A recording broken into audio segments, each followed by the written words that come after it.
woman was left by her son in the heart of the barren desert without food or water, but what happened next was a surprise that no one expected. Before we begin, pray for the Prophet and subscribe to the channel to receive everything new. In one of the distant villages, there was an old woman named Saleh who lost her husband many years ago and was forced to raise her only son, Saeed, alone. She endured the burdens of life and the hardships she endured in order to raise him and make him a good man. Saeed grew up and married a woman who was hard-hearted to love the presence of Saleh among them. The wife was constantly destroyed and accused the old woman of being a heavy burden on their lives. She began to plant hatred in Saeed's heart towards his mother until one day she convinced him that the only solution was to get rid of her. One dark day, Saeed took his mother to the edge of the desert, claiming that he would come back to get her after finishing some things.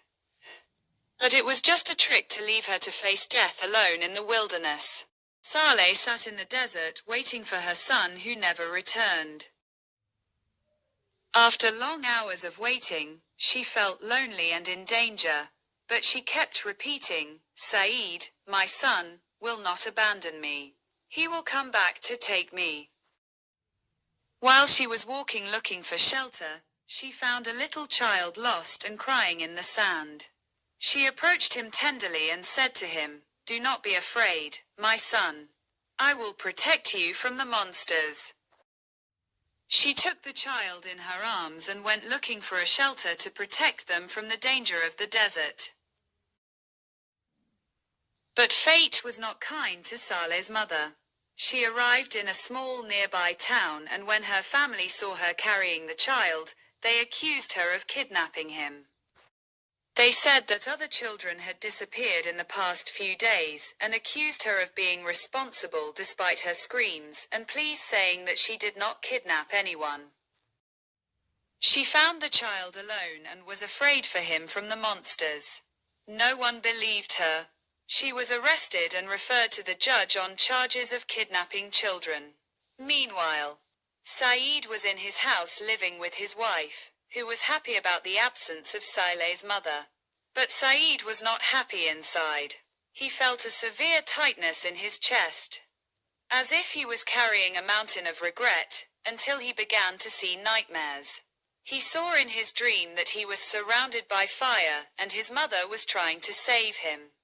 She was preventing the fire from reaching him with her body, but whenever she moved away from him, the fire devoured him. Saeed woke up terrified, tears streaming down his face. He realized that he had made a huge mistake. He decided to go back to the desert to search for his mother and save her. No, would he find her? Would it be too late? Saeed woke up the next morning, wanting to fix his mistake. He prepared to go back to the desert, the place where he had left his mother.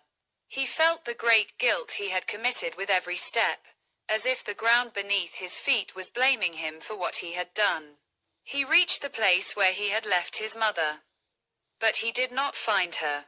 He stood there alone, calling out in a loud voice, "Mother, forgive me.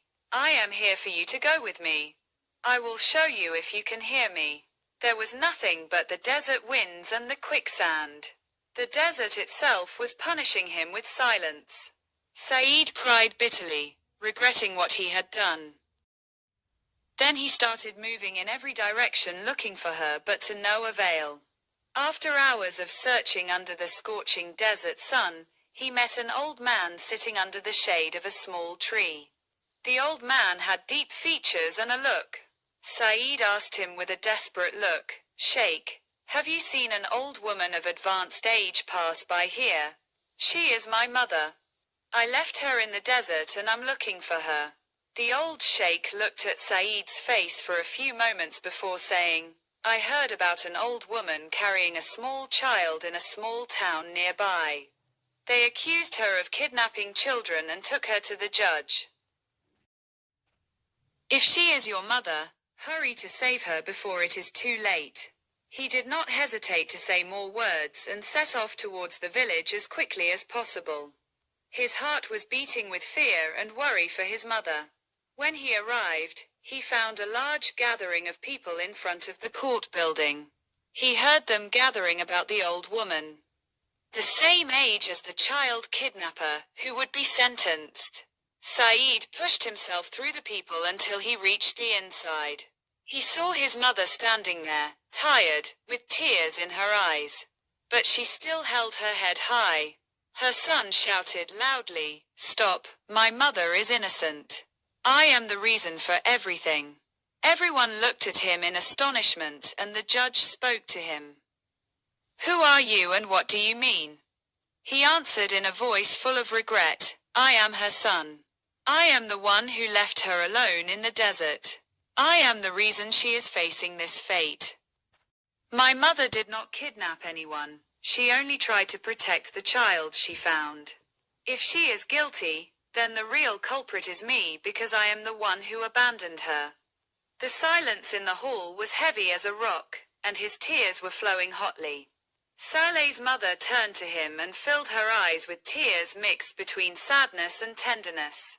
She approached him and said in a calm voice, "My son, I do not hold hatred for you. I have forgiven you since the moment you left me. I knew that you would return because your heart cannot be cruel forever. But will the court accept her innocence? And will people believe her innocence?" Saleh's mother. The silence in the courtroom increased after Said confessed everything that happened. Everyone stood in astonishment, not believing that a man could leave his mother in the desert. The judge. Despite the astonishment in the audience hall, he remained composed and looked at Saeed seriously. "You admit that you left your mother in the desert, but that does not mean that she is innocent of the charge of kidnapping children. The case is related to the disappearance of other children and we must know the whole truth." Saeed